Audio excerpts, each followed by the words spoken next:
What is up, guys? We are back. Road to 300 Kilos, episode 61. The session that I've recorded for you today is another Monday training session. I kind of wanted to show you guys a little bit of the difference between week 1 and week 2. So my last video was week 1 Monday session. This video will be week 2 Monday session.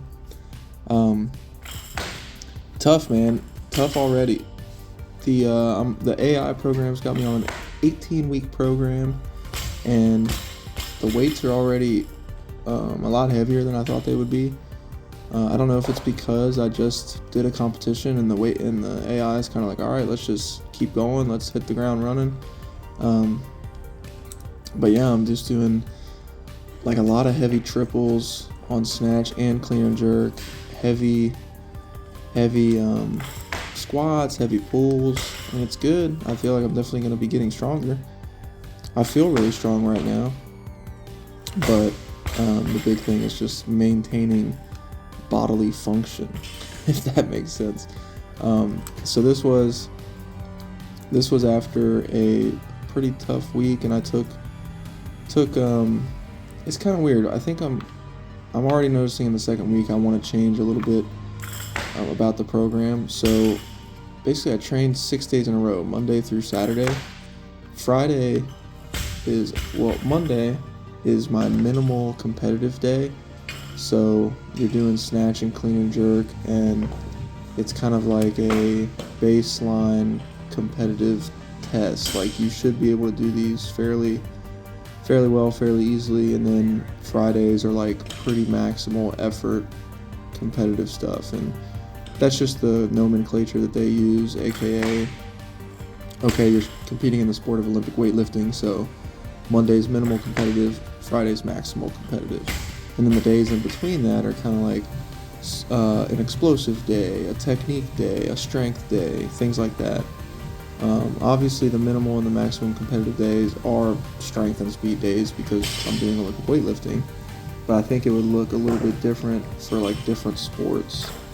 Like if I were to be doing, like track or jumping or something like that, long jump, something like that, I think those days would be, focused on competitive jumping, and then the days in between is going to be strength work, would be, heavy squats or deadlifts or something like that. Just kind of give you an idea of what the AI app does and the difference between sport to sport. But getting back to my original point, because I always fucking get off track, is I'm noticing I want to change my Friday and my Saturday. So Friday is the 5th day in a row, and it's maximal competitive.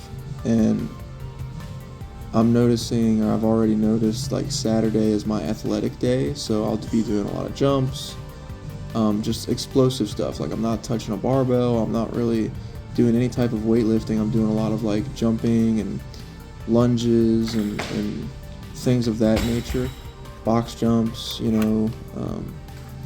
to keep the power, keep the explosivity, keep the athleticism, and really work on that stuff, which I think is cool. I've really been missing some of that stuff.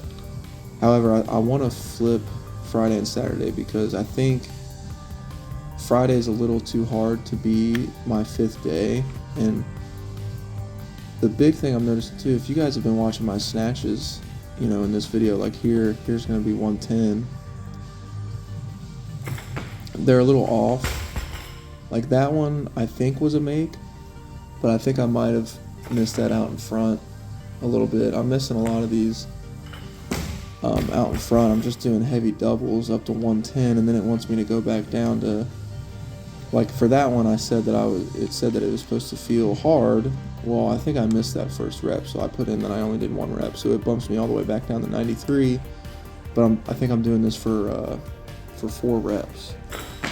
And the snatches just weren't feeling great. My body wasn't feeling great. And this is after a rest day on Sunday. But I think what the issue is I don't like taking, when I'm in the middle of a heavy cycle, I don't like having 2 days off, because the athletic day, yeah, it's great, it's fun, I think it's going to add to my power, jumping, all that stuff. but it's kind of a day off. You know what I mean? It's kind of active recovery. It's not super hard. The workout doesn't last super long. It's not very taxing. And I think having Saturday and Sunday off makes Monday really hard, and I don't like that. I want to feel good on Monday, and I feel like shit on Monday. I felt like shit this past Monday. And also, I think it's going to make the maximal competitive day a little bit better if I flip-flop Friday and Saturday. So that's what I'm going to do for the foreseeable future and see how that goes. I wish that the snatch session that you guys just watched was kind of shit. I had quite a few where I was chasing out in front, and they just didn't feel weird. They just felt weird, and a lot of that was just like, I don't know, my body didn't feel amazing. I've been staying on top of my knees lately, with the recovery, doing a lot of slow eccentric squats to warm up, which I really like slow eccentric goblet squats, slow eccentric Cossack squats,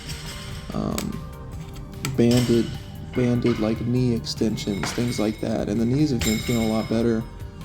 I don't think they're going to get back to 100% just because I'm on such a hard program, and they're going to feel kind of bad sometimes. However, I don't want to have the pain that I was having from just standing up off the floor. I'd be sitting on the floor and I go to get up and it hurts to push into the floor because my knees are so inflamed. So now we've got clean and jerks. The cleans I've been figuring out a lot more here recently. Lately on the snatches, I've really started to understand the snatches and how to stay connected and pull myself under. These cleans felt pretty solid. I think I ended up doing just 4 or 5 sets of 2+1 at 120. So I really liked this workout for the day because it allowed me, 120 is heavy enough to where, it feels heavy, and it teaches me how to always be acting on the bar and pulling myself under, things like that. Because that's the issue I have with the clean. I end up, sometimes I'll over pull it, sometimes I'll pull it and I'll go to extend and I don't stay connected and I just fall under the bar and then it crashes on me, things like that. I'm sure all of you, if you were into Olympic weightlifting, you know exactly what I'm talking about. We've all dealt with shit like that. But, I've been weightlifting long enough that I really like to make these cleans a lot smoother. Jesus Christ.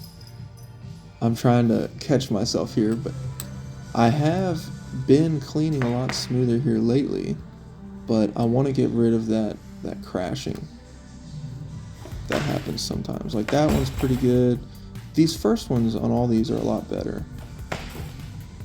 That one's not bad either. It's really weird. It's hard to explain. I think all my positions look good.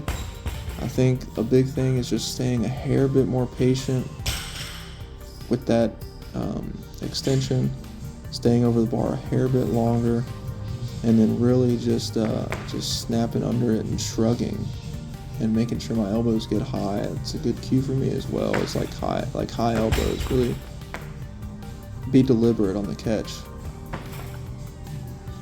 That was a really good one right there. The way you can just tell the speed in which I catch it, receive it, and then stand back up. You can tell when it's a nice rep. Jerks feel okay. Left shoulder's bothering me a little bit. I'm actually doing some benching on Thursdays, which I actually like because I like benching. Once a week isn't going to kill me. It's just it's pretty light, high volume stuff, sets of 7, sets of 12. I don't know if that has anything to do with a little bit of shoulder pain.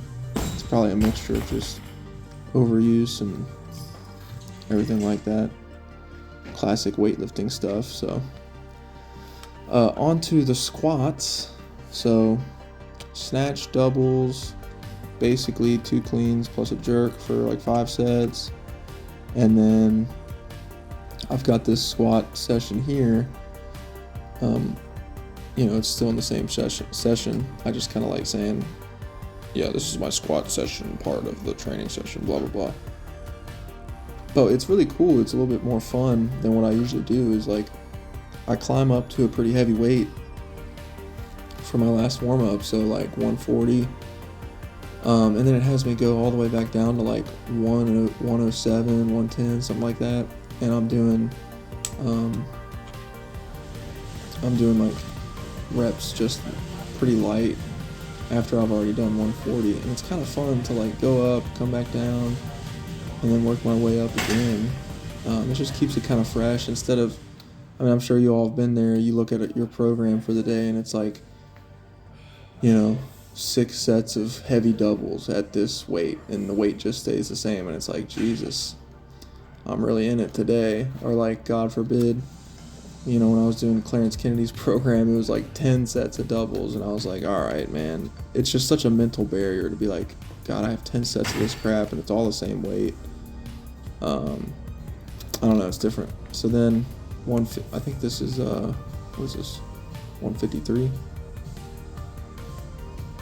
I'm a little bit, that first one there, it's pretty slow going down, and this one's a lot faster, and that's just the function of the knees. So that first one, I haven't been squatting super heavy lately, so when I have something like 150 on my back, that first rep is always a little bit scary, and I take it kind of slow, and then I'm like, all right, they feel pretty good, and I go a lot faster. So I went up to 153, and now I'm back down at 144. Yeah, they feel good. They felt solid. It's kind of nice to squat without really bad knee pain. I'm really going to try to stay on top of the recovery with the knees because it's been working. I've been doing a lot of lunges, a lot of split squats, a lot of abandoned knee extensions. Like I said, the slow eccentrics, it's all been helping a lot. So hopefully, if my dumbass stays on top of it, the knees will be much, much better. If I can just get them to where they just stop hurting in my day-to-day life, I'll be happy. If they want to hurt a little bit during a session, I don't really give a fuck. But, 27 years old, I don't need my knees to be hurting while I'm at home. Standing up a couple of stairs, stepping up a couple of stairs, I don't know. I'll quit rambling. I ramble a lot. Then again, it is my video, so if you guys don't like it, I'm sorry. Oh man, come on, Trent. Alright, now we've got banded back extensions. And now this damn AI robot program, Peak Strength app thingy mabobber, wants me to do one set at 50 reps banded. Now I don't know if I wish I could get the band a little bit more. Maybe I should put it like under my arms. I don't know, it's just kind of way out in front of me, and I've got it on my neck, and it's a little weird. However, that's besides the point. 50 reps is tough. I can't do 50 reps. At least I haven't been able to. The first couple weeks I've been doing this, I did like 30. I took a little break, and then I did 20. It was tough, man. Butt, back, hamstrings, they were getting quite the pump. So, and now look at this. I don't know if you guys probably haven't seen much of this stuff in my videos, and that's because I never used to do this shit. I was just coming in, I'd warm up a little bit, and then I'd lift heavy, lift often, and then I'd go home. This is the type of stuff that I need to stay on top of more. And, I'm really glad that I've been doing so. And I'm glad to have a program that's telling me to do it, because sometimes if I don't have someone tell me to do that, then I won't do it. I'm sure some of you are the same way, but I can be a stubborn pain in the ass sometimes. So here I am, just talking to people, doing my knee extensions. These feel really, really good. Get a nice little quad pump, and some pigeon pose, make the lower back feel good. Yeah, it's all really great stuff. It just takes time, and sometimes you feel like you're in a rush and you feel like you might not have that time. But remember, always do your recovery work. Trust me, I've learned the hard way. Anyway, that's it for this video. I really appreciate you guys for tuning in, and I will see you all on the next one. All right, peace.